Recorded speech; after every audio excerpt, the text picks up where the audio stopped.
So we have with us now Yvonne, Katie, Jayne, Karen and Helen. As we did earlier, I'm going to get each of you to tell us a little bit about yourselves. Helen, obviously we heard from you right at the beginning of the day. So let's move on to Katie. Tell us about yourself. Hello, I'm Katie. I'm working in finance. I think I've really worked flexibly all of my career, much more so recently. I went part-time when my children were young. They're now grown up, but I still want to work flexibly, mostly for a work-life balance. Also thinking about repaying the kindness my parents and my mother-in-law did when I had young children. They helped me out. Now they're older, I need to help them out. But it works for me. That's great. And with Oxfordshire Community Foundation, I should say. That was with Oxfordshire Community Foundation with Jayne and Yvonne, and I got the job through 93. Okay. And Karen, you're Head of Client Services at Locale. Tell us about Locale. Yes, that's right. I probably try and do sort of a lot of what the speakers are saying here. So I'm a full-time mum. I've got 2 boys, aged 10 and 14. I work full-time at Locale, looking after all their client services. And I've always tried to be a mum and to work. I'm in leadership, so I've run my own business. I've been a director. I'm now head of a department. So for me, I think with really careful planning, you actually can have it all. You've just got to organise yourself and have that really great support network. I'm heavily supported by my husband, by my boss, by Locale, and by having brilliant teams around me. Can have it all. Absolutely. That's going to be the thing we've got to take away today, isn't it? Thank you very much. Yvonne. Hi, my name's Yvonne Pinner. So I work with Katie and Jayne at the Oxfordshire Community Foundation. Previously, I worked in the car industry for many years. And then when I had my children, who are now 10 and 12, I found that actually the motor industry isn't probably the best example of flexible working or ability to part-time work. So I got to a senior management role and decided that wasn't going to be practical for my work-life balance. So set up our own company and did some consultancy work, and then decided that my real passion was to work for a charity. And then a role came up through 9 to 3, which I applied for and got. So that's, I now work 3 days a week, but split over, basically however I like, over 5 days, over 4, whatever, to fit in with things that the children do so they don't actually have to miss anything. Brilliant. And Jayne. So I'm Jayne. So I run the Community Foundation. It's a small charity, quite a big impact. I used to work at Barclays for 22 years. So it's interesting that they're the leading company for agile and dynamic working. I think as an employer and a recruiter, the interest for me, being a small organization, is actually how do we get the skills that we need to drive the business forward. And I was really interested that when we were looking at the benefits, nobody was talking about, zero unemployment in this county. And actually, if you really want skills, I think employers ought to be thinking about, actually, we need someone to do this job and we're willing to pay X. And maybe we should just advertise a job and the people come forward and actually tell us what they would really like to do for that job. And that has happened recently, actually. So, okay, well, let's start with recruitment then. And are you, in effect, saying we should rip up the rule book? Yeah, I thought about it as I was driving in this morning. What would be the biggest change? And I think so obviously we did employ Katie and Yvonne through 93. And that worked fantastically for Katie because we were absolutely desperate. We needed finance expertise and we needed them quickly. I mean, we were in a mess. And so that was something that it worked because of the nature of what Helen was able to provide. I think with Yvonne, we were looking particularly for an undefined role. We knew we needed somebody that had relevant business skills and sort of just generally could be sort of left to their own devices. Because I think the key thing here is about micromanaging. We've talked about trust. You want professional skilled people so that you don't have to necessarily give them a lot of support and, they hit the road running, as you like. But a recruitment that we've just done, we did apply, we put an ad out for a full-time job. And as it happened, it's a senior role in the organisation, and we didn't feel that we'd actually found the right person, but we've had 2 people that we thought were really good. So we thought, well, actually, let's start talking to them about whether they would be interested in maybe not the role that we advertised, but maybe some other options. And as it happened, the one person that's about to join us in a month has 2 very young children. So when we started talking about, would you really be interested in maybe more flexible, less hours? They were absolutely delighted. And I think the interesting thing for an employer is, would that individual have actually asked me in an interview, I'm applying for this job because it's full-time, but actually I don't want it full-time. And I think we've got to change that conversation, and we actually go out and, as you say, look for talent and say, we think you're great. Tell us how you'd like to do this job. To me, I think that's the biggest difference that we can make. And there's been we haven't really talked about pay. And I think we've got to stop thinking as part-time as being low paid, because the biggest challenge, we run a charity, inequality and low incomes are hugely affecting people's lives. And actually, if we did the living wage or paid people a fair salary to do a job, not think, because they're part-time, we're going to pay them a lot less.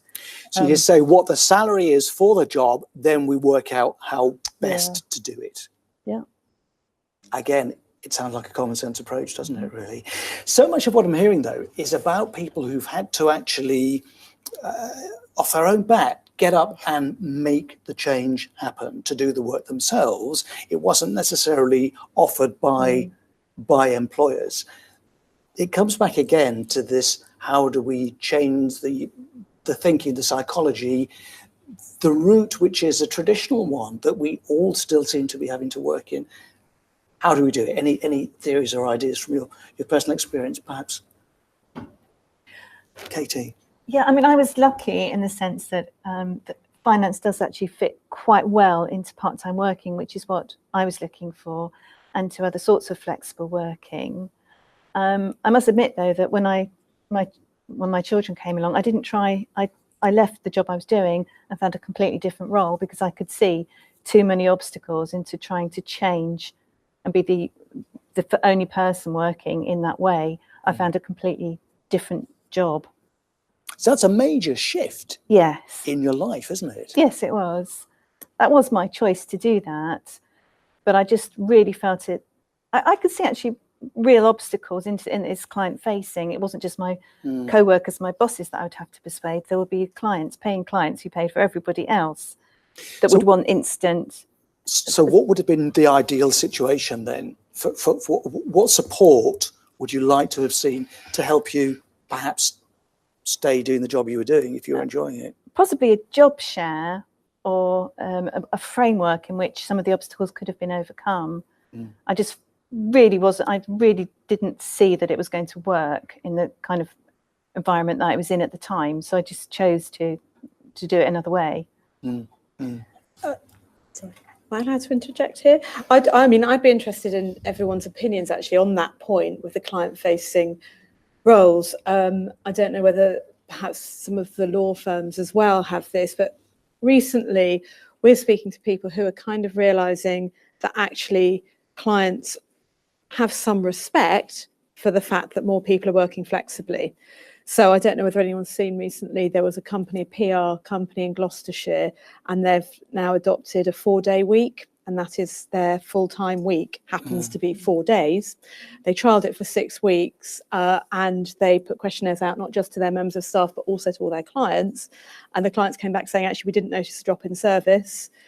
They didn't drop any balls, they didn't miss any new business, and everyone was happy, and I think productivity went up. I mean, that was a smaller company. I think companies you've worked for have been much larger. And goodness, was 23 years ago as well, and I think things have moved on. Things have changed. There are changes at the company I used to work for. I think people are doing more flexible working now. Sure. But that's a long time ago. Yeah, I do think that some companies are worried about setting a precedent. So certainly the industry I worked in, because it was completely male dominated as well. So you've got to look at the proportion of men to women. And I was in a senior management position. And so they were quite happy for me to go back and do a job that I was completely overqualified to do, pay me probably silly money to do it. But actually, I didn't want to do that. I wanted to do a job that I was qualified to do. But I wanted to do it part-time, and I just thought I got to the stage that you got to, but years later saying, this isn't going to work for me, because that's not that's not why I went to university. That's not why I worked so hard to get where I am. And so completely stepped out and did something different. And then, you know, happily found a company that does look at things differently. And I think it is about, I think businesses will miss out on a lot of talent if they just look at a job and say it has to be full time, because there are a lot of, you know, probably very overqualified. I keep saying women, but I'm very aware of your comments as well. But it just tends to be the woman that stays, you know, at home or reduces hours. And I do think a lot of talent will be missed, or is being missed, because people won't look flexibly at things. Oh, that's pretty much underlines what you were saying, Jayne. Yeah, and I think the thing about client-facing roles, I mean, I think as well from an employer's perspective, we've got to think about succession planning and continuity. And actually, if you've got two people that knows your number one account, perhaps that's not such a bad thing, because actually then if they're on holiday, there's somebody who actually does know them. But also in terms of just keeping that talent in the organization, it's very difficult to recruit. So why wouldn't you make sort of movements? And I think that what Heather was saying was just they don't actually have to be significant changes, but just accommodate. You know, maybe somebody wants to become a yoga teacher and they need a day off a week to do that because they're thinking of having a life change. Then maybe if you incorporate that, you'll keep them whilst they're trying to establish their business and earn some money, because actually it'd be really difficult to leave a full-time job or a paying job to go and follow your dreams. What do you think about the idea of the whole culture of flexible working actually starting from the outset when someone starts in work? Because what we're hearing most of the time is that flexible working is coming for people at a certain stage in their life, perhaps when they want to have a family or they become a carer, whatever it might be. Whereas if the normal working pattern was flexible for the outset, would that eradicate some of these feelings? I don't know if you have thoughts on that. I think that's an interesting point. I mean, the majority of the candidates that we work with at 9 to 3 tend to be women in their 30s and 40s. But we have noticed that there are millennials who are coming to us because it's just, well, yeah, why should I want to work 9 to 5 tied to an office? It's, you know, a bit old fashioned. And people feel that they can be as productive or more productive if they're able to work remotely or able to work perhaps core office hours and then flex around that. And so I think it comes back to the point that flexible working really is for everyone. And also on the point of sort of businesses, I mean, we work with some small sort of businesses, growing startups, scale-ups, and they tend to be really quite dynamic in their approach to work because they haven't got the established precedents. Some of the roles they're advertising are new roles. And so therefore there isn't that kind of, well, this is how Shelley worked. She was always here 9 to 5. So that's therefore how this role will continue. They are new roles. So recently I was talking to a client who was looking for a commercial lawyer for a couple of days a week. And I said, and how do you feel about home working? And they were like, what do you mean? I said, well, will you be offering any home working? And he was like, it's all home working. They can come in if they want, but you know, that was just the norm. So I think more and more attitudes are just being a little bit more open. And I would probably echo that. I've also come from the motor industry, very sort of male orientated, and I've been in customer service for 25 years. And to have flexibility in customer service is very, very difficult in the industry because you have to be there for the care of your customers. And to run teams and to look after phones and all these kind of things, this is a very difficult, flexible option to do. But I think slowly businesses are evolving, and where I work now, very much so, we can't pinpoint a time to a customer, because sometimes customers want you in the middle of the night because their service has gone down or something. So I think we need to get away from, you offer customer service from 9 to 5, and you look at the hours and what your business does, and actually therefore you can bring in flexibility by that. And that's happened to me now. So reason why I went for the job that I'm doing right now is I saw an advert from Helen And it was offering, I live in Toaster, and it was offering work in Oxford. And to me, that was too far away, too much of a commute. But when I started reading the detail, there was flexibility written all over this advert. And then I thought, actually, can I take a job that's further away from me, still with a family life, still working full time, but look at the flexibility options? And after discussing it with my boss, we now have come to an agreement. So every Friday I work from home. So when I spoke about having it all, I get to be the mum, I get to take my children to school, I get to see them in proper hours. And then in the week, I work very hard, I run teams, I do long hours. And I think that's my choice and my balance then. So I can be a mum and I can be a businesswoman, or again, a business person. And you can keep a career, and I've kept a career going all the way through having my children and everything, because I want to do the best for them, and by keeping myself active and my mind active and earning as much as I possibly can, I'm making my future and my family's future secure. How aware have you been down the years of other people who have had their requests denied and have therefore left the industry? Very much so. I mean, being a director in a senior company prior to this one, I have declined people's flexible working options because that was my role to do. I'm a big advocate of flexible working. So to decline it, I have to decline it with a very good business reason and a heavy heart. And I very much want to promote flexible working. But I think when you choose flexible working, I think go open-minded. Naturally, the business is going to be cautious. So go with an option that you want to be considered, but have a flexible plan yourself around that option. So if it does get turned down, come up with another suggestion. And often the people that we turn down would go back, talk to their families and say, okay, I think I might have asked for too much on this occasion. How about this, or what about this? And then it's been approved. So I think don't give up. Think about your package, what suits you, and then give people options. And as everybody on the panel has said, I think you do work doubly hard when you're a parent and when you're doing flexible working. Because you have to prove yourself. You want to prove yourself to the company that you won't let them down because they've given you this special option, if you like. And then you have to prove to your co-workers who don't have it that you're not taking it for granted, and that you're going to, especially when you're in management, that you're going to look after them. And how can you look after them from your house? So you have to think about all these options.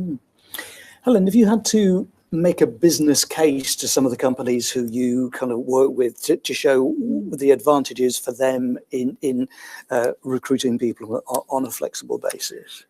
Well, happily, the businesses who work with us, I think the name kind of gives it away that we are promoting flexible working, tend to come already looking for some knowing what we can offer. I think the discussion is really about, and it's sort of been touched on already this morning, about how flexible working doesn't necessarily mean part-time working. There are lots of different ways to offer flexibility. We do talk to clients about how they can improve maybe their offering to attract more candidates, and that can be offering part-time hours or home working. We've talked about annualised hours, so that's where you work your hours but maybe don't go in, you have school holidays off because you work longer hours around those, if you see what I mean. So you have a set number of hours that you do over the year. And also we've got a client who's offering unlimited annual leave as a bonus to attract different talent. So there are lots of, there seems to be more and more discussion about what people can offer, which I think is really encouraging. Can we take inspiration from any other countries, or are we leading the way in this now? What's your experience there? Well, I don't know whether people are aware of some of the trials that have taken place in Scandinavia, where they have offered 6 day working day, 6 days. 6 hours. 6 days would be going backwards, wouldn't it? 6 hour working days, and then paying them the same for an 8 hour day, and actually productivity and profits rose. And I think we do talk to people about their parenting responsibilities, But equally, you know, I mean, I've spoken to several candidates who have dogs. They say, I don't have children, I've got a dog. And actually want to be able to walk that dog, especially in the winter time when it gets dark, just in daylight. And you know what? Going for an hour walk with your dog at lunchtime and then going back into the office, it's actually quite a nice, refreshing thing to be able to do. And I think they would come back into the office or home or whatever, feeling refreshed and raring to go. And it's just about changing attitudes about what makes someone productive. They're in the office, therefore they're working. I think, you know, as we've heard earlier, well, they're not even working 3 hours a day, potentially. Can I just say, I mean, I think that's really where we need to assess ourselves, isn't it? Because, I mean, who takes a lunch hour? And this is for all our male colleagues as well. I mean, we've just got into this thing that you have to keep working. I mean, you shouldn't have to ask to go home and walk your dog for an hour. I mean, you know, I mean, that shouldn't be actually flexible at all, should it? So I think we've got to really think about, as employers, are we really getting the best out of our employees? You know, health and well-being, mental health is a huge concern. And actually we have a duty, as I think Louise was saying, that you've got to get this stuff right, because then you might lose an employee. You don't want to lose people that are good for your organisation. So I just think we have to keep challenging ourselves. And talking about the mental health issue, I spoke to Diane just earlier this morning about it, and she said that's quite a big thing. You know, 1 in 4 of us suffer from some kind of mental health issues, and she said actually commute time is a big contributory factor to our mental health. And so, you know, if you're letting someone not necessarily have to leave at 6 a.m. to miss the traffic, why don't we let people leave at 9 a.m. to get in at 9:30 to miss the traffic that way? You know, and what a better workforce and workplace we'll be creating. So why don't a lot of employers make us feel valued in that way? Why do we feel cautious about having to say, can we have a grown-up conversation about the way we work, because it's going to be better for you and it's better for me? I honestly think some of the big companies do worry about that, because they just think if you've got a massive amount of employees and you're going to allow some people to do something, then it will be a worry, because then everybody's going to want to do that. And actually, not when you're a massive company, not necessarily all of your employees are as committed. They might want to do the 9 to 5 and then leave. And so I think they're probably concerned that if you allow somebody to do something, you'll then get somebody else that does that, but actually takes the mickey a bit, if we're honest. So that's where I think certainly the companies I've worked with and worked for, I think that would be their concern about it. It's back to trust again, isn't it? I was about to say it's exactly about trust. And as Jayne was saying, if you employ the right people and, you know, if you don't trust them, I think the other lady was just saying that before, if you don't trust them, please don't employ them, because that's a really bad idea. So if you trust somebody enough to give them a job and to pay them to do that job, then trust them to do that job, however that works for them. That would be my call. I would say as well, if you are a flexible worker, you have a responsibility to yourself, to other people who may also wish to work flex, to make it work.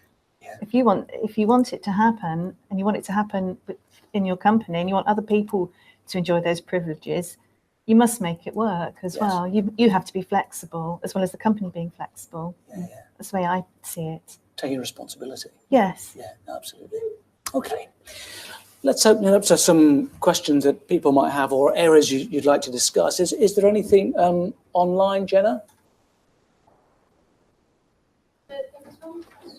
We'll just get a microphone to you so everyone can hear. Yeah, there was one question earlier about flexible working requests, and whether, I know we've touched on it already in the conversation, but if you have any examples of some being granted in your company or a company that you know of. I do have one, actually. Brilliant. And it's really sad, and I don't know how it's, but he's not on the panel. So one of our other employees in the team is a male, and he has 2 young children, and he was working full time. And he approached me to say that actually he would rather have a day at home with the children, and could he do his job in 4 days? And I guess my immediate reaction was, well, yes, of course, you've got to do it. And that's absolutely fine. Then we started looking at all our HR policies, and someone said to me, well, you didn't have to agree that, because he should have come to you with a plan. So this is the sort of organisation we are. We're very trusting. And I just said, we'll make it work. And I think that's the key thing, perhaps, is to think about what is the impact on the rest of the team, because at that time we were a small team, we were about 5 people. So for one person to suddenly have not one of their days, there was we didn't have a plan as to how the other work would get covered. But I think we're a little bit wiser now. But I guess that's what, you've got to think about it. It made a big difference to him. I mean, this is someone that now is absolutely so loyal and loves working with us, because actually he's able to be a bit like Matt. He's doing the things that he wants to do that really matter to him. So, do you think there are in perhaps in different places some people would resent that because they would seem to be getting favourable stages, or it's just basically I think Katie has an experience in a previous job where you did have. Well, I had somebody who didn't actually ask for flexible working and have reduced salary or anything, but basically just took flexible working, and would be a case of, well, I've got to pick my children up from school, it's Parents' Day, it's Sports Day, just go and just leave others to take up the slack. Right. In a place like Oxfordshire where there is very low unemployment, I think employers had to just go with that, but it can cause resentment as well if it's not properly planned and managed. You can feel rather put upon. Just be sensitive. Yes. Okay, any questions we had? Yes, indeed. We'll just get the microphone to you if we may. Thank you.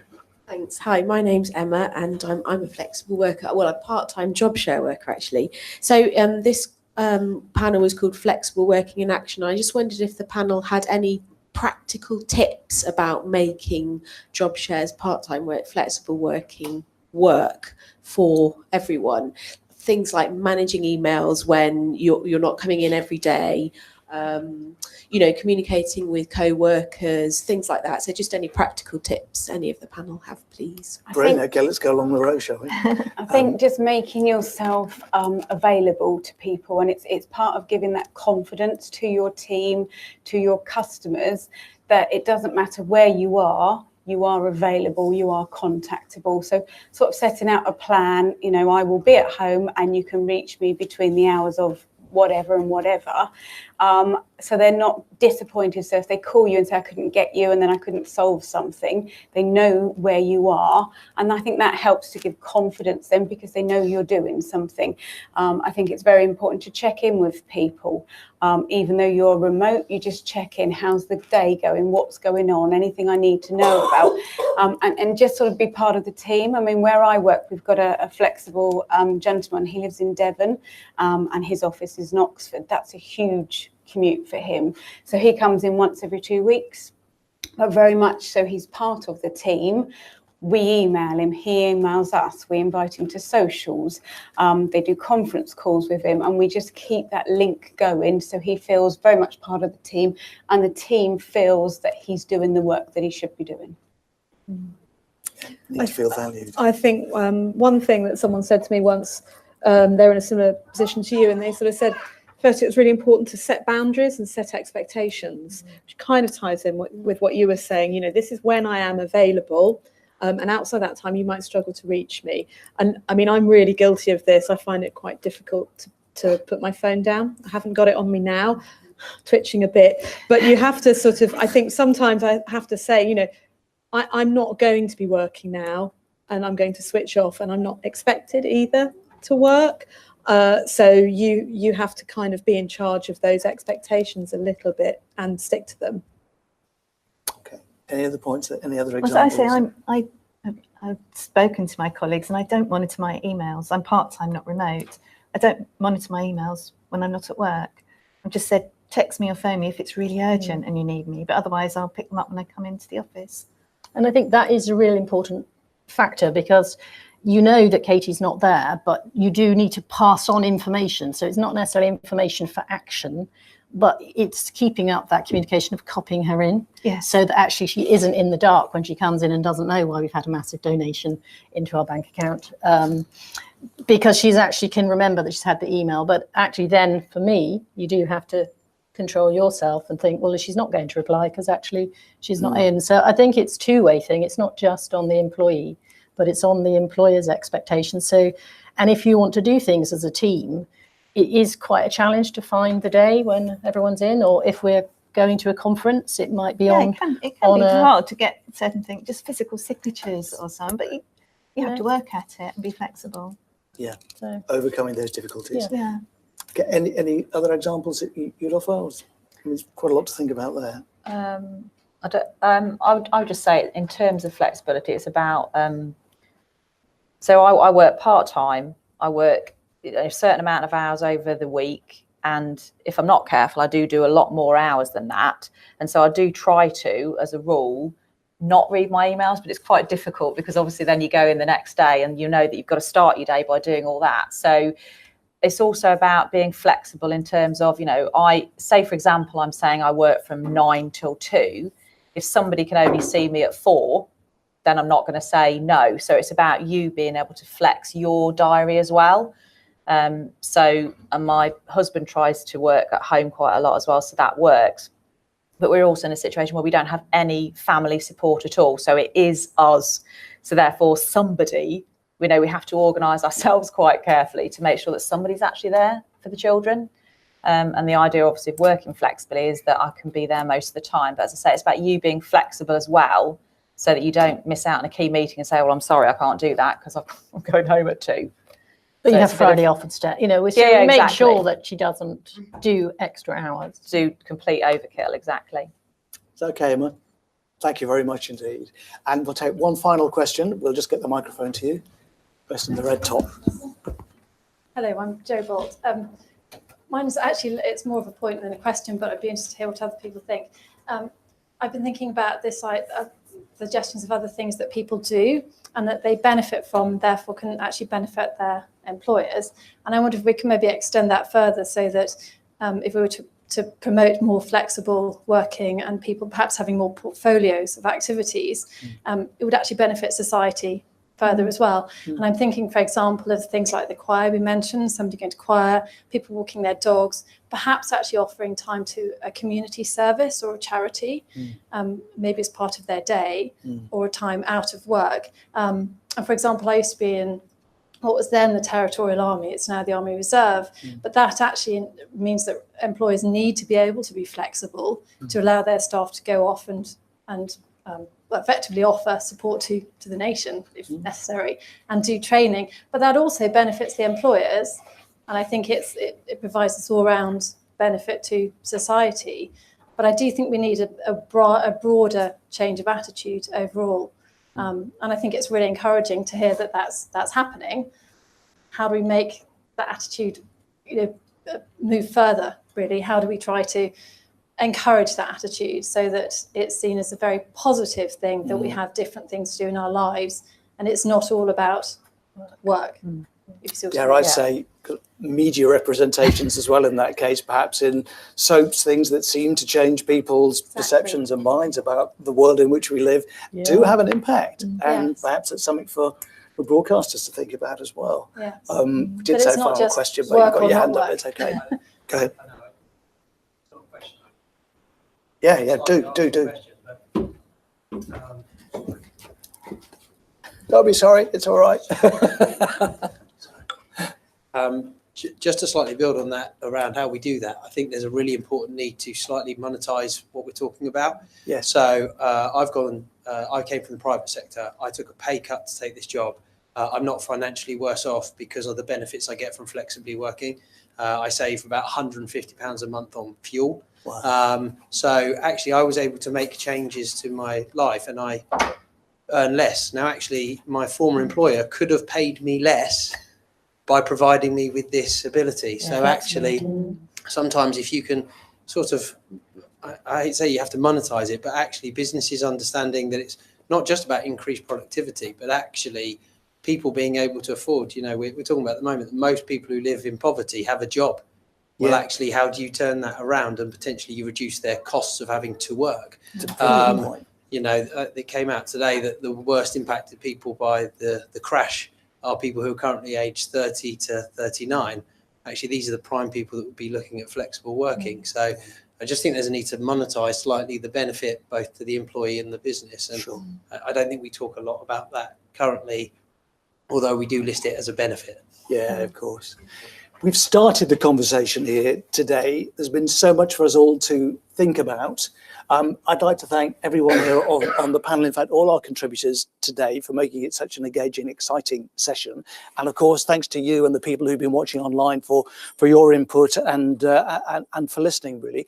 I suppose the things that spring to my mind from today are trust is a big thing, knowing that we can still have stability, lead by example, take some of the initiative yourself, and hopefully encourage others to follow suit. And maybe we really can make this work for more people in the same way as it's worked for our friends here. Well, it's lunchtime. There will be opportunity, obviously, to have a chat, discuss some more ideas over lunch now. But from me and 923 and everybody who's been here and organising today, our big thanks to our sponsors, of course, to Unipart, to B Channels and to Flex IT for their help today. And of course, Aylesbury Vale, mustn't forget your employers there as well. Thank you, everyone, and have a great day ahead. Thanks a lot.